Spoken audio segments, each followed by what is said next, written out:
okay? Or I could start a scale tone above.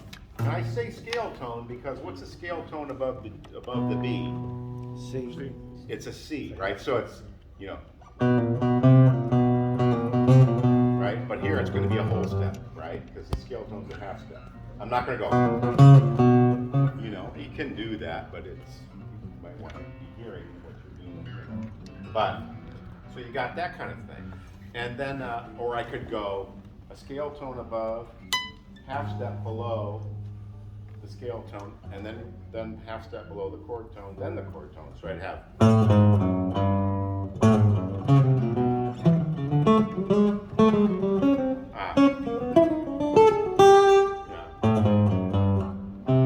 I'm sorry.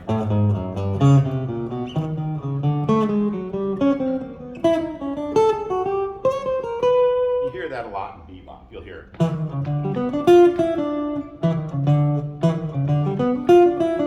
Or something like that.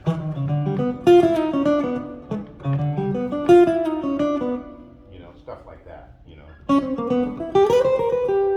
Right? Right? So those are those kind of melodic devices where you're bombarding the chord tones from all sides, right? Following me on that? So there's tons of ways you can do that. I mean, I'm still thinking of, there was a tune that I recorded with Chet Atkins that I wrote that he recorded on one of his records. And it was called Take a Look at Her Now. It was on the Read My Lips record. And it goes, it's this tune that goes like this.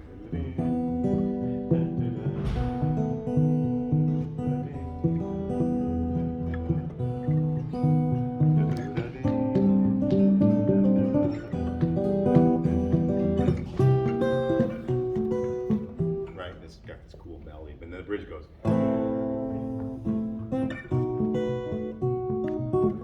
It goes,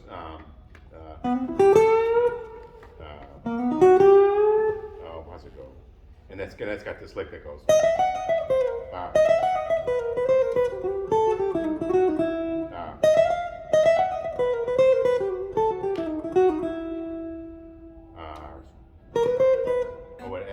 That's it. Right? So you can do it to minor too, right? Right?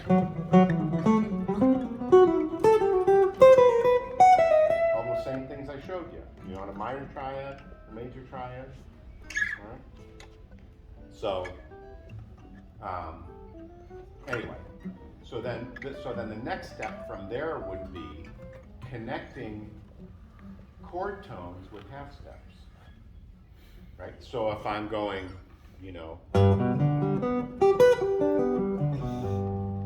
so I can go up to all those chord tones like, right?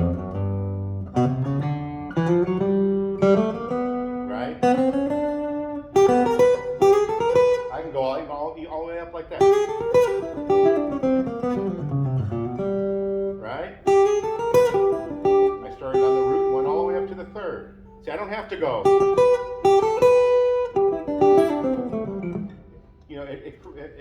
It allows you to make melodic lines that are more interesting to my ears. If I hear somebody playing like this over a G chord, I could be playing over G. 1, 2,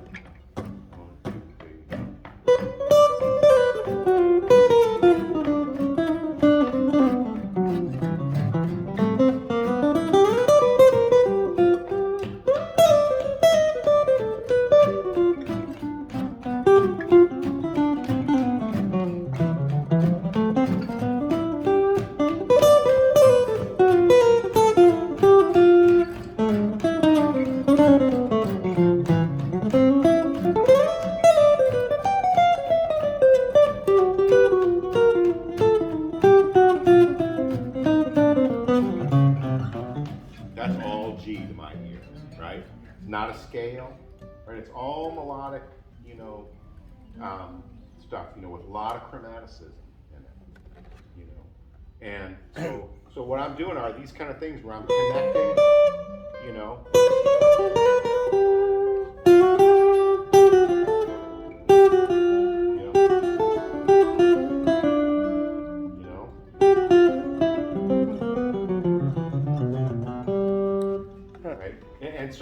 to have some kind of rhythm and some kind of resolution and have some type of, because if you start sounding like,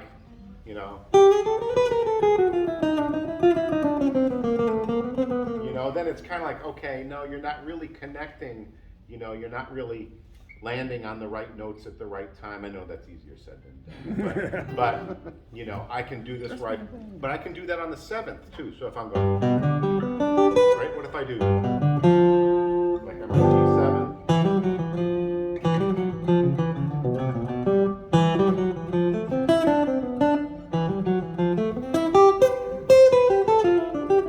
See, that's all like Joe Pass stuff, and all bebop guys, they're thinking about the chord tones like that, but they're also thinking of what the upper partials or whatever. Like if you play every note, like on a G7 chord, I'm going every other note in the scale. Right?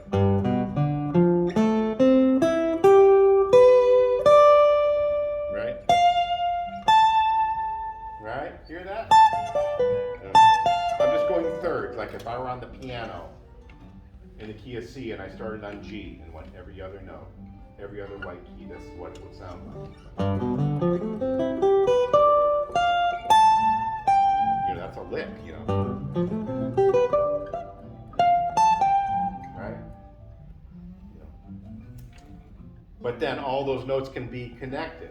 I can connect the 7th here of the chord,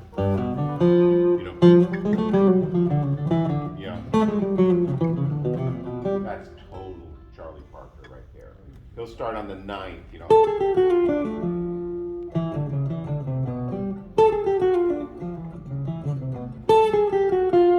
What chord is this?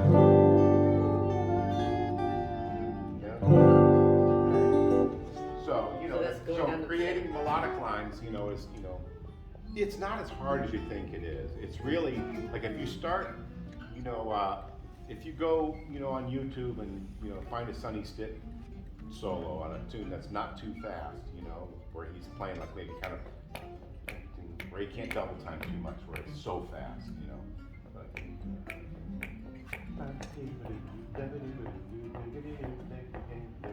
you just slow it down, you're gonna hear all that kind of stuff like that. I mean, that's what I recommend you do. If you want to get chromatics into your blues playing, do that. Get a Sonny Stitt solo, or Clifford Brown, trumpet player, or Lee Morgan, the guys from that era, they're doing the best stuff. I mean, for that kind of thing, I mean, they're not like all kinds of people, but guys, bebop guys from that era, that's where it started to get more chromatic, but still didn't sound like it was so far out. Charlie Parker, of course, and for Joe Pass, is to me and Pat Martino, those guys for bebop, and George Benson too, But Joe Pass, his vocabulary is just encyclopedia of great jazz bebop guitar lines, You can see all kinds of that kind of stuff, So if he sees G7, he's seeing G7, but he's also seeing like, if I keep stacking up those, like I was doing there while I was stacking up the notes, it's like, holy crap, there's an A minor in there, A minor 7.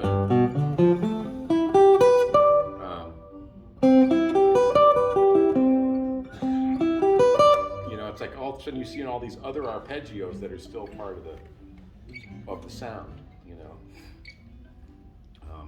that might be getting a little too far out right there, but yeah. So really, it's just connecting chord tones with half steps. Instead of playing,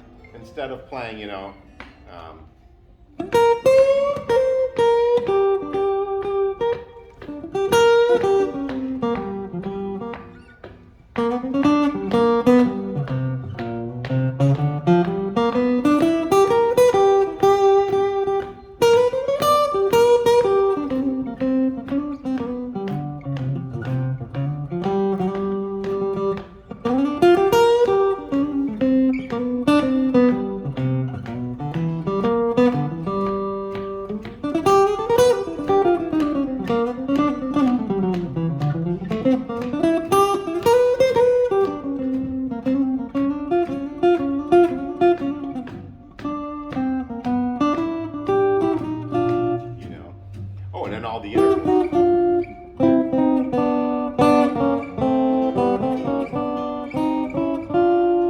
All those are you can harmonize all those half steps too. That's a whole world right there that I could get into with you sometime. That's really cool.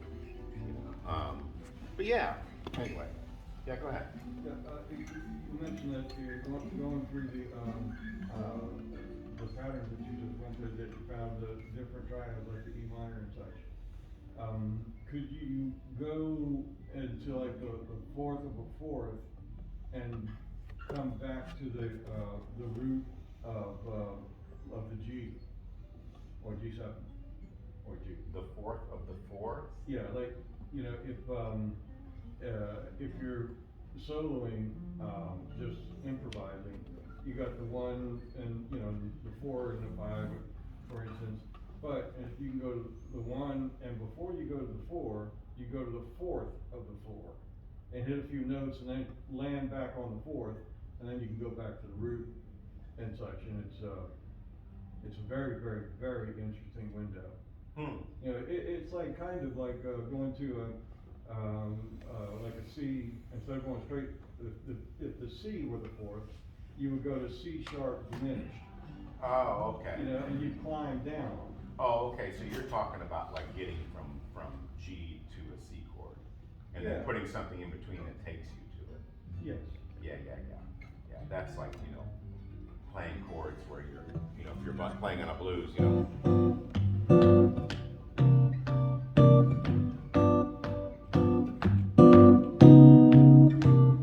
Right. Have like a half step, Yeah. With the jazz stuff, it's like all the chords can be approached from a half step above or a half step below to get to another chord. If I'm just playing.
That's just G7 to C. C7. That's just two chords I'm playing. But when you connect them, I'm just connecting them by going a chord a half step above. And there's, of course, obviously a lot of ways you can do that. And then, but if you know your chords, really it's just learning the neck of your guitar. The more you learn about, where the chords are located, then it gets easier, because it's like, it's you can't really. This may be way too far advanced, but you can't be a really good improviser if you don't have the freedom on the fretboard, right? Because at any point, you could be playing a melodic line, and all of a sudden the chords are going by, and I'm in G, and all of a sudden I'm in E flat. And if you don't know where E flat is everywhere, then where you are, then you're like, oh, I know G scale, and I know E flat kind of scale up here, and then you're just kind of, So it just makes it, the more freedom you have as an improviser, when you know more about how to navigate your fretboard. Really should just keep it simple. Yeah. Yeah, that's good. That's good too. Yeah. So you think there's hope for somebody that just completely untrained, plays by ear, I can plays any jazz chord, hear it, but just can't really get past, doing stuff like that. With being untrained, I think you're just saying work, just work that chord. Well, that's what I You know, did. To where you can just go up and That's, down. that's what I did. Like, I practiced for years. Like, I would play just over one chord, you know, and then I started to, the more I learned about chromaticism and all those half steps and stuff, the more I learned about it, and the more I started learning licks and like started stealing little things from Joe Pass and whatever, and then kind of figuring out, oh, well, Joe Pass did this one lick, you know. It might have been something like, you know,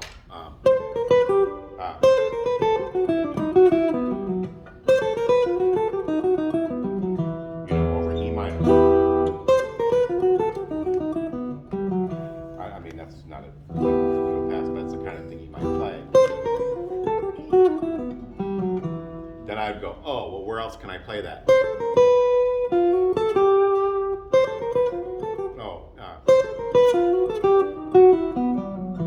okay.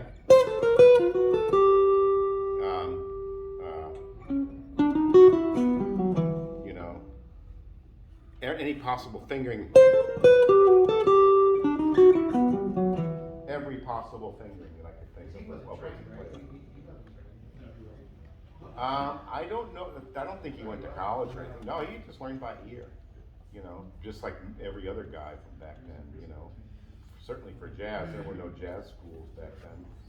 You know, but yeah, and they had it even harder. I mean, well, they had to learn from each other. You know, show me that. Show me how'd you do that. You know, what was that thing you played? You know, I mean, you know. They would have records too back then. You know, I guess back in the 50s, you know, 40s, or when the phonograph came out. As soon as you could drop the needle and go back, that's how they would do it. Or if they put it on 16 speed and learn it, you know, down an octave. You know. 45 to 33. So we What's that? hit 45. Yeah. Drop it down to 33. Yeah. Learn it, because that's slower. Yeah. Then you bring it up a bit. Yeah, right. Yeah, whatever it takes. I mean, that's what I did. I mean, you know, I'm that old. You know, yeah, I had to sit there with an LP and destroyed so many records. You know, and record needles. You know, just you know, going back. You know. Yeah, exactly. But then you could play it, so it didn't matter. Right. Oh yeah. Yeah. But I actually transcribed probably about maybe 8 or 10 solos where I wrote the whole solo out. I learned the whole thing by dropping the needle, and I wrote the whole thing out on a piece of paper. Some Sonny Rollins stuff, and still got those transcriptions. You know, I just wrote it out, and that was, man, I learned enormous amounts from doing that. Just because I'd have to, like, you know, now because of doing stuff like that, you know, if somebody wants me to write out something that they, you know, that they're hearing, I can do it. But yeah, you learn. There's no way that there's no shortcuts.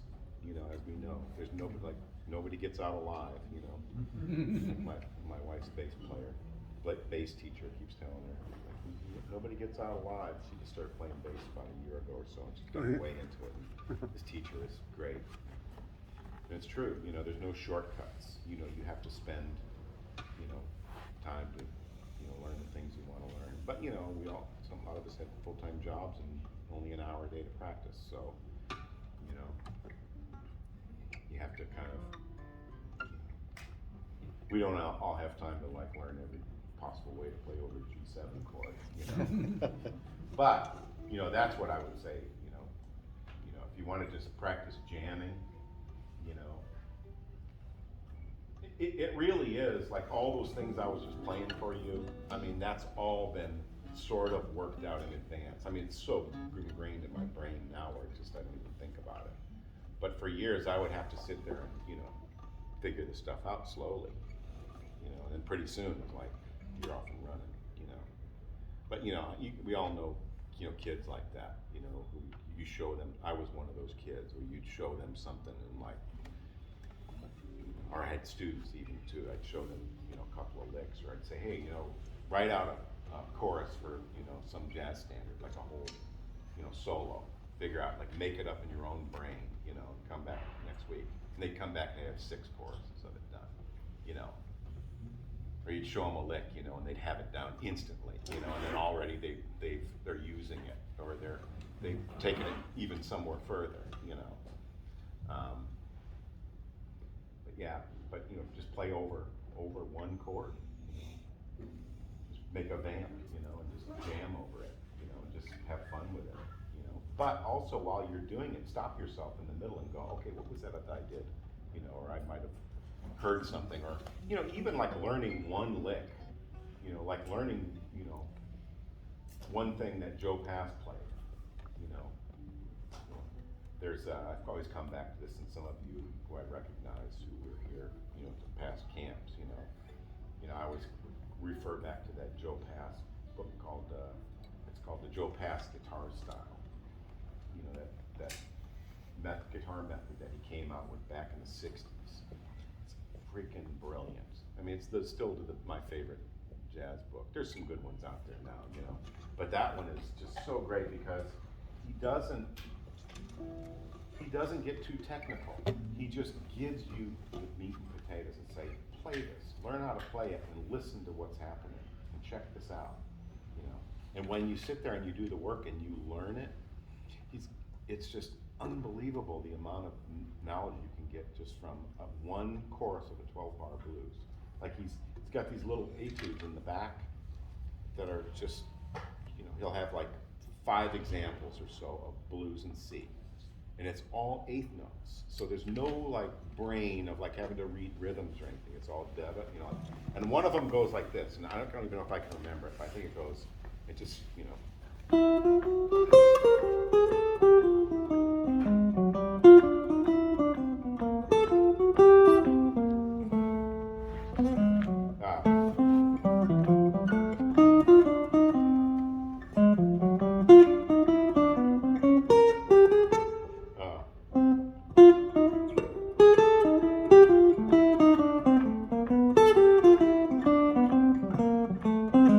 It's something like that. It's like.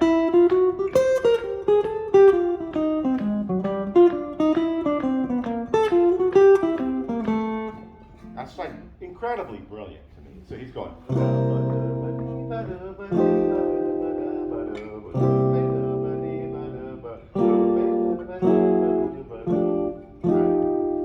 It's just going from the 1 chord to the 4 chord in the first 4 bars of a blues, right? And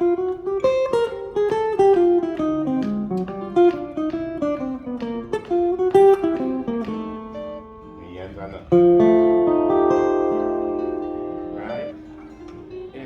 It's all that chromatic stuff, and it's like, wow, look what he did. Why did he play these notes over that chord? You know, why did he do that? You know, and that's kind of where you have to go. You know, you have to go with your brain. It's like just sit and learn little bits of stuff like that. If you're interested in, you know, learning about soloing over jazz tunes, like, you know, go straight to the masters. You know, and steal their shit because that's what they did. You know, Everybody did. Yeah. You know, and once you do, and you start getting it in your ears, and you really start digesting it as part of what you do, you'll start to you know, incorporate it. You know, even if it's little tiny bits of it. I mean, you know, if you've got time to do that, of course. Yeah. So, is that good? Is everybody following me on that? I hope that's helpful. Yeah. Well, thanks, you guys. Yeah. I hope I didn't spend too much time on the harmonica. I think it's fascinating, so I like talking about it. Yeah, thank you.